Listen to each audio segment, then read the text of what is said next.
kita PUI 1,5 itu goal gitu. Mungkin ada yang ngaku-ngaku, oke PUI kita 1,5, saya sih ketawa aja, iya oke. Maka saya bilang 1,0 itu kayak kalau di industri global itu kayak apa ya? Dreaming saya. Ya itu nirvananya tuh di situ gitu. Yes. Angin surga itu. Nah betul.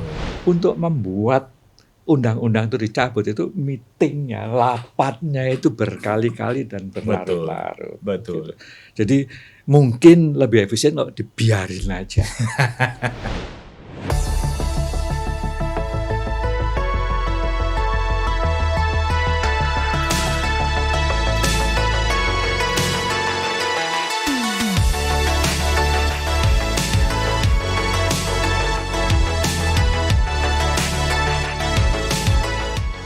Jangan lupa kunjungi, subscribe, follow YouTube channel dan Spotify Nusantara Academy.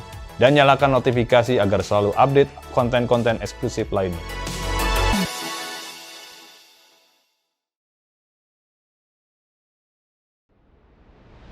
Oke, selamat pagi semuanya. Dengan saya Rajani Ray, biasa dipanggil Jenny. Saya hari ini diberikan kesempatan oleh Nusantara Data Center Academy untuk mengisi podcastnya mereka.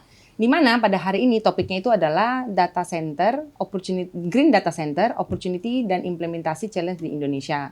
Di mana pada pagi hari ini saya memiliki dua narasumber, yaitu ada Pak Dodi Bapeyanto dari Director Business Data Center, dan juga saya ditemani oleh Ketua Tim Penyusun White Paper Green Data Center ID Pro, yaitu dengan Pak Wisnu Pribadi. Selamat pagi Bapak-Bapak. Pagi. Gimana harinya Pagi. pada hari ini Bapak-Bapak? Alhamdulillah. Baik. Alhamdulillah. Menyenangkan. Ya. Nggak macet ya Pak tadi kesini ya? Lumayan. Lumayan ya, sama Pak. Saya juga tadi lumayan. Nah, pada hari ini tuh Pak, kenapa kita ini berkumpul di hari ini itu adalah karena kita pengen membahas langkah progresif Indonesia dalam mendukung green data center yang dianggap sebagai momentum penting bagi para investor di sektor data center nasional. Dan meskipun tekad untuk mewujudkan green data center terus tumbuh, Indonesia menghadapi tantangan unik dalam menghadapi permasalahan efisiensi energi di pusat data. Dalam podcast ini kita mau membahas nih Pak mengenai peranan krusial para stakeholder di industri data center Indonesia dalam merancang solusi data center green yang sesuai dengan kebutuhan lokal dan mempertimbangkan kondisi iklim, sumber daya energi, infrastruktur yang ada pada saat ini. Jadi kira-kira itulah Pak, kenapa kita berkumpul pada pagi hari ini. Kita akan punya beberapa topik yang mau kita bahas supaya bermanfaat bagi masyarakat banyak, terutama mereka yang bermain di data center. Nah, jadi telusurnya Pak, menurut data yang kami cek yang dari World Resource Institute, Indonesia menempati posisi ke-6 penyumbang emisi karbon global terbesar di dunia, setelah Tiongkok, Amerika, India, Rusia, dan Jepang. Nah, bagaimana penggunaan dari data center di Indonesia dapat membantu mengurangi emisi karbon dan menerapkan net zero emission itu? Mungkin bisa dimulai dari Pak Wisnu dulu kali ya Pak ya. Baik, terima kasih. Pagi Pak Doni, pagi Jenny. Ya, saya ingin membuat suatu ilustrasi background dulu dari non-green data center menjadi green data center dan kenapa sekarang demanding dari permintaan luar negeri bahwa data center harus green. Beberapa tahun yang lalu, data center itu dianggap sebagai konsumer terbesar energi. Kira-kira 2% dari seluruh total energi di dunia ini dipakai untuk data center. Nah, sekarang tekanannya itu pada saat data centernya diminta menjadi green. Kita konsumer terbesar dari energi, otomatis kita penyumbang emisi gede juga jadinya. Seperti itu. Sehingga tekanan-tekanan terhadap industri data center ini sudah dari luar negeri itu mintanya selalu bersertifikat green data center dulu. Sehingga mereka mau join atau mau naruh servernya di Indonesia. Itu backgroundnya, Bu. Okay. Jadi itulah kita berinisiatif mulai dari white paper, kita membuat white paper green data center dan sekarang akan dilanjutkan dari standar green data center bersama teman-teman dari ID Pro. Itu yang bisa saya ceritakan sebagai backgroundnya kenapa perlunya green data center. Selain daripada keperluan untuk mengurangi emisi, juga keperluan bisnisnya sudah diminta data center menjadi green data center. Oke, Itu berarti, kira-kira. berarti dalam hal ini itu green data center itu bukan hanya merupakan tuntutan dari kita mau meramah lingkungan, tapi memang dari segi bisnis juga ada diminta ke arah sana. Seperti Betul. itu ya Pak Isnu ya. Betul. Mungkin dari Pak Dendi boleh ditambahkan Pak seperti apa? Ya, sebenarnya kalau menurut pendapatku sih memang data center itu salah satu penyumbang emisi tertinggi ya. Tetapi selain data center ada juga beberapa industri yang lain. Tapi kita fokus di industri data center ini.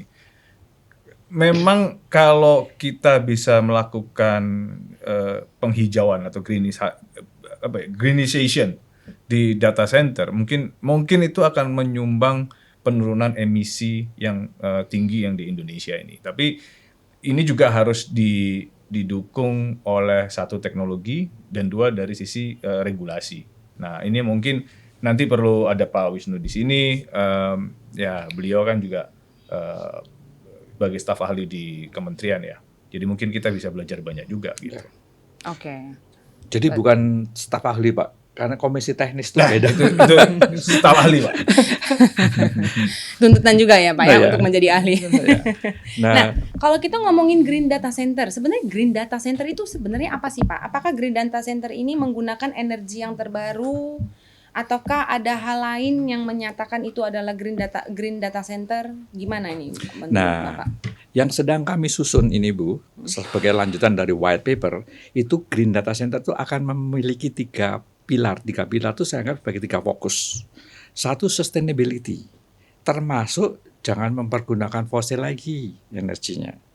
Ini masuk dalam energi yang terbarukan. Mau pakai solar panel kayak, mau pakai dari gas kah, itu termasuk salah satu pembaruan dari penggunaan resources-nya. Itu kedua. Yang kedua, jangan merusak lingkungan. Ini kita masukkan sebagai bagian dari ESG. Saya setuju dengan Pak Doni bahwa kita memang penyumbang emisi, tapi bukan terbesar. Bukan terbesar. Bukan terbesar, karena data center itu fokus di satu tempat. Tapi coba lihat transportasi darat yang mengeluarkan asap tebal, yang masih pakai solar fuel. Nah itu adalah penyumbang besar juga. Saya nggak ngitung berapa besarnya. Tapi kalau dibandingkan dengan data center, memang fokusnya juga karena tekanan bisnisnya, kita perlu membuat green data center yang ketiga, pilar ketiga adalah efisiensi. Jangan pakai lagi server yang boros energi. Sehingga sustainability lagi, bahwa kita bisa nanti berlanjut, customer baru dari luar negeri sudah satisfied dengan green data center yang kita punya. Oke. Dengan memenuhi standar-standar yang insya Allah Yang kita sudah dipenuhi. selesaikan. Ya. Betul. Jadi Dari Pak Dendi? kalau menurut saya sih ini agak sedikit susah ya. Karena kalau dibilang kita tidak pakai energi fosil, secara gini, di data center itu ada 2 sumber energi. Sumber listrik ya. Pertama satu listrik dari perusahaan listrik. Nah perusahaan listrik kita nggak tahu mereka pakai apa. Itu satu kan. Apakah mereka masih pakai tenaga fosil atau mereka mau pakai yang tenaga air, tenaga yang lain-lain. Kita nggak tahu. Pokoknya kita taunya listrik. Yang kedua adalah sumber energinya itu. Kalau misalnya ini fail, kita pakai genset. Most likely genset itu sumber energinya adalah dari BBM-nya itu solar. Ini adalah dari fosil. Nah, seperti tadi kata Pak Wisnu, memang ada alternatif. Selain pakai perusahaan listrik, kita bisa pakai gas. Terus kita bikin generator listrik sendiri. Tapi ini sudah pernah dilakukan oleh salah satu data center di Indonesia. Nggak sustain. Oke. Akhirnya balik lagi ke listrik. Which is listrik kita nggak tahu kan. Kita nggak bisa kontrol perusahaan listrik mereka mau pakai apa. Di Indonesia ini kita kan negara pegunungan ya. Kita itu punya geothermal, tapi tempatnya jauh. Kita mau bangun data center dengan sumber daya geothermal, balik lagi nanti connectivity yang masuk di situ apa? Bisa memenuhi atau enggak? Iya. Jadi balik lagi nih, terus tempatnya agak jauh gitu, karena geothermal tidak ada di kota-kota besar gitu, pasti di pegunungan dan lain sebagainya. Nah, kemudian yang ketiga nih, di data center sendiri, ini yang mungkin paling achievable saat ini ya. Kita kan selalu ditanyain namanya PUE, Power Usage Effectiveness. Di Indonesia, aku nggak yakin orang bisa achieve 1,5 PUE. 1,5 itu artinya apa sih? Jadi misalnya kita punya 1,5 watt, itu kita cuma bisa deliver powernya 1 watt doang. Setengah wattnya kemana? Kan masih ada AC, masih ada yang lain-lain gitu kan. Nah, kalau mau efektif, di negara-negara lain itu sudah ada PUE yang 1,0. Jadi generate 1,1 watt, deliver 1 watt. 1,0 gitu kan. Tapi di Indonesia ini susah karena kita negara tropis. Tapi masih ada beberapa strategi yang bisa kita lakukan supaya kita bisa menurunkan PUE. Misalnya AC-nya kita pakai model yang tidak membutuhkan listrik misalnya secara direct atau tidak membutuhkan energi lain secara direct. Atau mungkin bisa dengan teknologi yang lain gitu. Makanya tadi saya bilang sebenarnya kalau kita mau bikin green data center, teknologinya harus didukung dulu nih di Indonesia. Betul. Kemudian yang kedua, regulasinya. Itu juga harus didukung karena yang tadi saya katakan, kita kan nggak bisa ngontrol perusahaan listrik. Mereka pakai apa? Apakah mereka mau pakai batu bara atau mereka mau pakai sumber energi yang lain? Ini kan sama aja kayak misalnya mobil listrik nih. Mobil listrik green. Oh iya, mobil listriknya green. Tapi listriknya green apa enggak? Sumber listriknya yang dicolokin tuh green apa enggak gitu kan. Kalau ternyata itu batu bara kan sebenarnya cuma mindah doang nih, yang dulunya mobil pakai bensin dipindah bensinnya itu dipakai di perusahaan listrik gitu. Atau sumber energi bahan bakarnya itu dipakai di tempat lain gitu. Hanya pada saat ngecharge, Pak. Betul, hanya pada saat itu. Tapi kan yang bikin itu bikin terus gitu kan. Betul. Nah, Saya tambahkan gini. Ya, gimana? Jadi kalau PLN itu sendiri itu memang sumber terbesarnya masih fosil. Hampir semua pembangkit listrik dari PLN itu masih pakai fosil, Pak. betul. Hanya beberapa sudah ada yang pakai air, seperti di Makassar. Ya. Jadi kemudian di Kamojang itu pakai geotermal, pakai gas. Ya. Cuman tadi lokasinya banyak. Hanya bisa sebenarnya didukung dengan satu namanya grid teknologi. Kita contohkan di Amerika sudah bagus grid teknologinya. Sehingga energi yang dialirkan pada county mereka itu sudah dengan yang green semuanya. Itu tercapai. Indonesia belum. Karena Indonesia masih dalam transisi. Ya. Kendalanya sendiri bahwa penggunaan batu bara oleh PLN itu jangka waktunya masih panjang. Ya. Tidak bisa kontraknya diputus tiba-tiba, aku nggak pakai batu bara lagi deh sekarang, aku mau pakai, nggak bisa. Nggak bisa. Betul. Dari PLN-nya maksudnya. Iya, dari PLN terhadap vendor batu baranya. Nggak bisa gitu karena bunyi kontraknya itu puluhan tahun. Ya. Kalau dibayar diputus kontrak, bayar lagi PLN. Betul. Nah, jadi sekarang memang masih dalam masa transisi. Nah, diversifikasi dari data center sendiri itu memang sudah bervarian. Ya. Ada yang sebagian mempergunakan solar panel untuk lampunya. Ya. Itu Ya. bagian dari efisiensi. Ya. Gitu. Jadi sehingga nanti power usage yang diterima oleh data center itu sebagian sudah di-tackle oleh Betul. solar panel. Betul. Gitu tambahannya. Jadi itu benar-benar sudah inisiatif dari industri data center untuk menuju green. Menuju green. Ya. Tapi ini sama ini Pak, masih ada satu peraturan atau regulasi. Ini kan kita bikin solar panel nih ya. Itu di regulasi jelas loh. Kita itu kalau bikin solar panel nggak boleh nampung kelebihan sumber daya itu, kelebihan energinya itu ke dalam baterai. Harus dialirkan ke PLN. Ya. Ya kan? Nah, ini yang agak aneh sebenarnya karena kan solar panel itu kalau ada matahari Yes. itu baru nyala dong, ada listriknya kan. Kalau materainya lagi kenceng-kencengnya tuh pasti ada sisa energi dan kan itu bisa kita alirkan ke baterai. Kenapa? Malam kan kita juga butuh lampu. Iya kan? Jadinya ini agak aneh kalau balik lagi ke PLN harus mengalirin lagi gitu. Jadi kita cuma bisa pakai solar panel kalau siang hari gitu. Pun kalau misalnya lagi mendung gitu kan. Atau mataharinya nggak lagi bersinar kayak mungkin sekarang ini pore rendah banget gitu kan. Harusnya kita bisa ngambil dari yang baterai itu gitu. Nah, tapi ini kan masih ada regulasi yang agak aneh sih. Jadi ya, ini juga yang ya saya mungkin minta tolong ke Pak Wisnu gitu. Kalau misalnya nanti bisa ketok-ketok regulasinya tolong diganti dong gitu. Karena it's not effective at all gitu kan. Kayak saya sekarang kalau disuruh masang solar panel ditawarin, lu nggak masang solar panel? Ya mau sih, cuman masalahnya nggak efisien juga gitu. Bisa menghemat. Terus aku cuma ngomong, kalau pakai baterai, gue bisa lebih hemat nih bro. Tuh.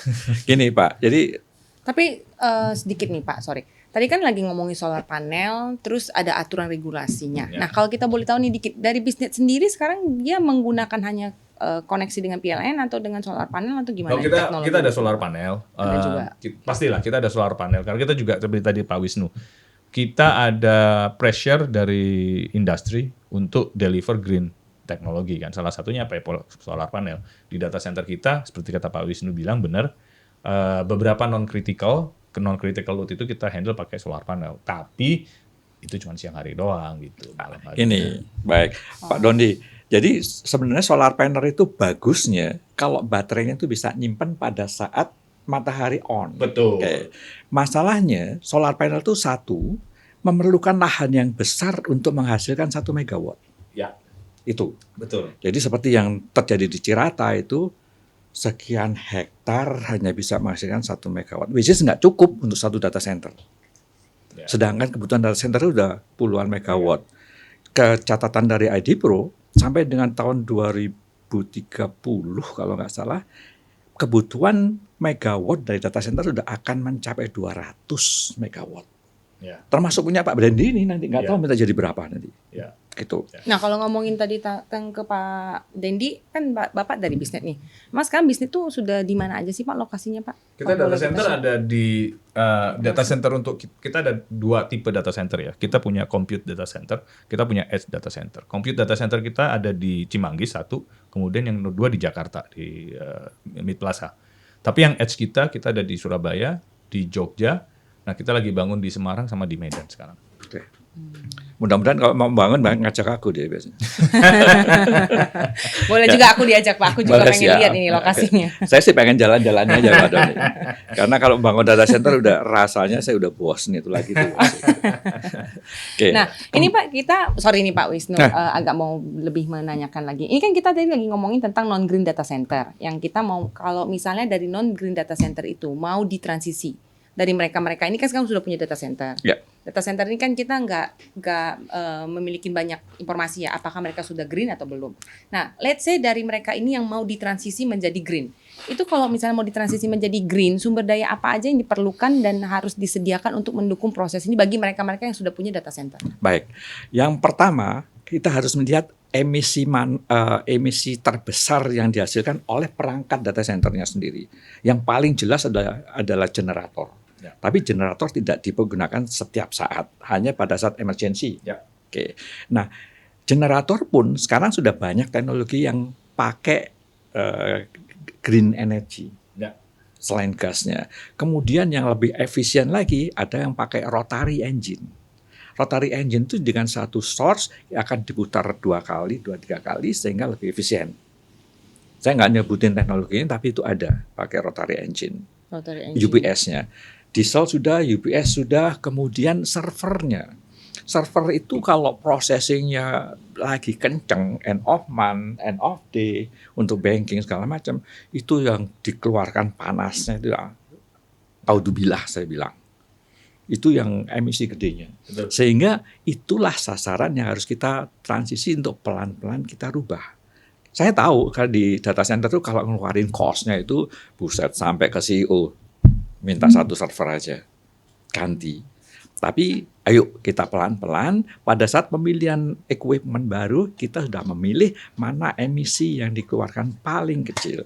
Itu masuk dalam hitungan pilar yang kita sebut sebagai standar. Anda harus efisien. Anda harus pilih server yang less energy with more Yap. power. Gitu. Nah, kalau kita tadi ngomongin untuk ke arah data center yang sekarang ini mau ke arah green, ya kan Pak. Nah, melanjutkan dari hal itu, pasti kan ada konsep dan praktek data center ini untuk bisa ke arah green. Nah, untuk bisa ke arah situ kan harus ada seperti mungkin idealnya lembaga organisasi, ya kan, yang bisa membantu untuk mereka berhasil mengarahkan ke arah green. Yes. Nah, kira-kira untuk bisa ke arah sana itu organisasi yang sudah berhasil menerapkan solusi pusat data hijau itu di Indonesia seperti apa, Pak? Well, Pak, mohon maaf Pak ini. Kalau di Indonesia ini masih belum ada. ID ada. Pro, Asosiasi Data Center sendiri sedang menyuruh saya untuk membuat standar, which is belum selesai. Ya. Setelah sebagai kelanjutan dari white paper tadi. Itu yang kita coba nanti menjadi standar asosiasi, digunakan oleh member asosiasi ID Pro, sehingga keluarlah sertifikat asosiasi namanya. Karena lembaga sertifikasi Green Data Center lagi-lagi di Indonesia belum ada. Ya. Betul. Ya, Pak? Belum ada. Betul. Nah, kalau Bapak informasikan belum ada. Nah, di Pak Dendinya sendiri dengan informasi yang organisasinya itu belum ada saat ini. Nah, challenge nggak Pak di Bapak dalam mempromosikan data center Bapak tersebut ke market? Ya sebenarnya kalau dibilang challenge enggak ya, karena balik lagi it's all about business kan. Kalau ada business pressure, mereka akan tanya gitu kalau customer, apalagi customer dari luar negeri gitu, berapa persen energinya itu pakai green, misalnya ya seperti tadi PUE-nya berapa gitu. Karena semakin rendah PUE, itu kan balik lagi ke harga yang bisa kita berikan. Jadi semakin rendah itu bisa dibilang semakin green deh. Kalau bisa 1,0 itu udah pasti green. Tapi kan jarang di Indonesia, mungkin nggak ada. Di dunia ini mungkin yang bisa kasih PUE 1,0 itu mungkin di negara-negara yang punya 4 cuaca gitu, yang ada Subtropis. subtropis betul. Di tropical, even di Singapura. Yang paling bagus yang pernah saya dengar rumornya itu 1,3. Itu aja saya langsung amazed. Wow, dia bisa 1,3 gitu. Di Indonesia, kita PUE 1,5 itu goal gitu. Mungkin ada yang ngaku-ngaku, oke, PUE kita 1,5. Saya sih ketawa aja. Iya, oke. Jualan aja gitu 1,5. Realistically di Indonesia itu antara 1,7 sampai 1,8 is the best lah PUE-nya. Meluruskan apa yang disebut sebagai power usage effectiveness itu sebenarnya gini Pak Dondi. Namanya Pak Dondi, jangan diganti Dendi. Oh iya, Pak Dondi. Jadi, nah, Karena kalau arah ke sini mungkin ini dialek nada Indianya berbeda Pak. jadi power usage effectiveness itu kalau Anda punya dari power source-nya 1 mega, Ya, Anda bisa mempergunakan 80%, itu Anda 1,2 ya betul. savingnya seperti itu. Betul. Jadi, dan itu hanya dihitung untuk yang data hall, untuk data center. Tidak Betul. hitung lampu, tidak hitung segala Betul. gedung. Nggak ada. Itu yang menjadi hitungannya. Betul. Sehingga kalau Anda sebagian dari data hall-nya sudah dialiri oleh energi terbarukan, itu bisa dibilang ke calon pelanggan, Ya. aku sudah pakai segini nih buat dari Ya. solar panel. Ya. Salah satu yang saya tangkap, ada satu perusahaan gede di Amerika sana, itu semua atapnya sudah pakai solar panel. Ya.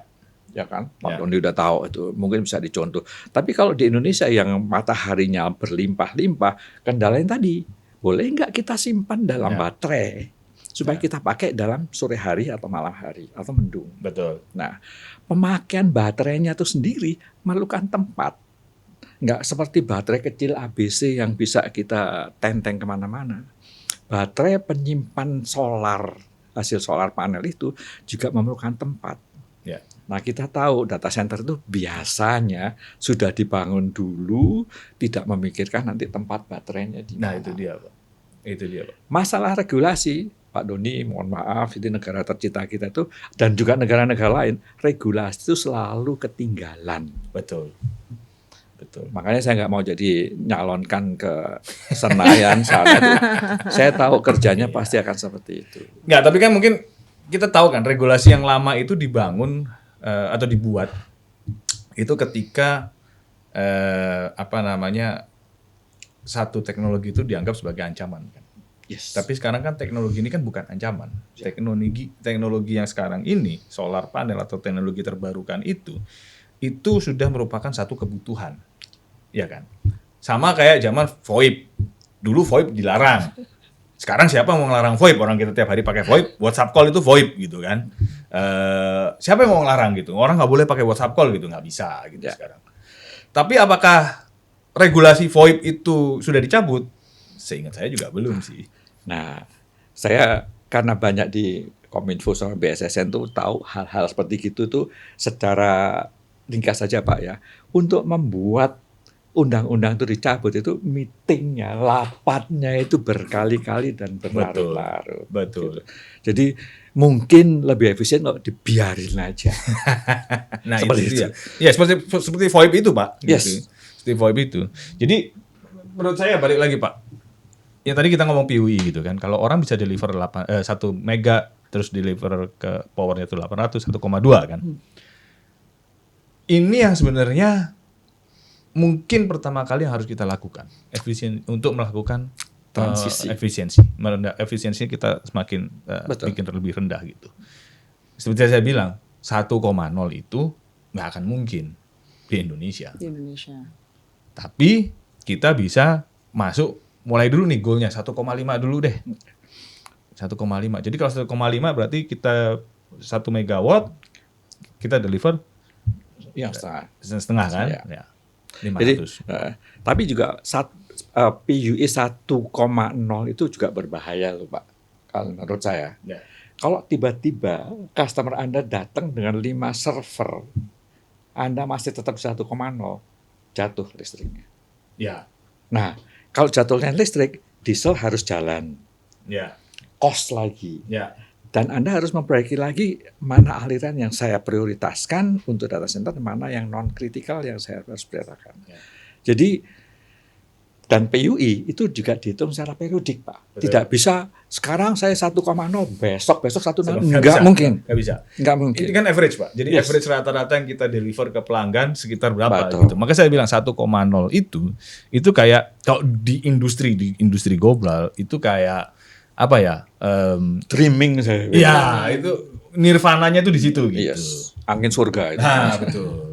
Nah, tapi kalau kita ngomongin untuk ke PU-nya itu supaya lebih rendah juga di Indonesia kan penerapannya mungkin belum bisa ya Pak ya kan tadi kayak Mbak Dondi bilang. Nah, kira-kira di luar itu kan Pak, apa sih terbaru di Indonesia ini yang bisa dijadikan green dan maksudnya kenapa penerapan ke arah green data center itu karena teknologinya kayak yang belum mensupport atau memang karena banyak regulasi atau bagaimana itu Pak? Gini, mungkin tadi udah ditanyakan gitu kan. Sebenarnya untuk mencapai PUI, tapi nggak mungkin 1,0 ya. Iya. PUI 1,5 itu masih achievable. Tapi apa yang harus dilakukan? Jadi balik lagi, industri data center di Indonesia ini kan udah mulai dari tahun 2000. Public data center itu mulai dari tahun 2000-an. Dengan data center pertama itu di gedung cyber waktu itu. Berkembang sampai sekarang ini. Apalagi seperti misalnya Bisnet gitu kan. Kita udah invest di teknologi yang lama. Dan invest itu teknologi yang kita pakai itu umurnya udah secara investment itu harus bisa berapa puluh tahun misalnya atau berapa belas tahun. Di data center lain juga sama gitu. Balik lagi, ada willingness atau enggak untuk merubah. Seperti tadi Pak Wisnu bilang, enggak cuma di data center, tapi yang punya server, orang yang co-locate sama kita, itu juga harus willing untuk ngerubah servernya. Servernya, ya. Ini sebenarnya ngerubah server ini sebenarnya kebutuhan dari mereka. Kita kan enak kan data center, kita jualan space, kita jualan listrik. Semakin tinggi listrik yang mereka pakai, cuan yang kita punya semakin gede. Tapi kalau misalnya mereka mau ganti servernya dengan lebih efisien, listrik yang mereka pakai itu semakin kecil. Jadi misalnya dulu nih, satu server itu butuh sekitar 1 ampere, berarti sekitar 0,2 kilowatt ya. 1 ampere. Sekarang mungkin ada server yang bisa 0,8 ampere. Peak load ya, peak load. Atau mungkin servernya bisa lebih dense. Jadi satu server, 4U gitu, isinya bisa 4 server atau lebih gitu. Lebih dense, listrik yang dipakai jauh lebih kecil. Karena power supply-nya cuma 2. Pendapatan Pak Dondi kurang. Nah, pendapatan saya kurang. Tapi ya sebenarnya balik lagi semakin dense, saya bisa jual sebenarnya listrik dengan jumlah server semakin banyak gitu kan satu rak misalnya dulu cuma 12 server sekarang saya bisa jual berapa puluh server. Nah, ini yang sebenarnya harus dilakukan juga gitu. Bukan cuma kita sebagai penyedia data center, tapi customer juga harus willing untuk green. Ya. Kebanyakan customer kita, saya nggak bilang customer saya, tapi customer Indonesia, itu mereka pakai server ya masih yang umurnya udah 5 tahun ke atas. Jadi ini yang nanti kan umur server itu ada umurnya nih. Kadang-kadang warranty itu sekitar 5 tahun misalnya. Mereka willing nggak untuk berubah gitu. Sekarang kan masih ada nih yang memakai server umur 10 tahun gitu misalnya. Nah ini harus dirubah. Kalau mereka udah pakai server terkini, biasanya mereka server-server itu lebih efisien. Itu penggunaan listriknya. Jadi sayangnya Pak sedikit. Apakah dengan green ini tingkat keamanan si server itu lebih atau let's say sama aja dengan Sama aja. sebelumnya? Saya mau nyebutkan BaseNet itu benar nggak sudah certified green?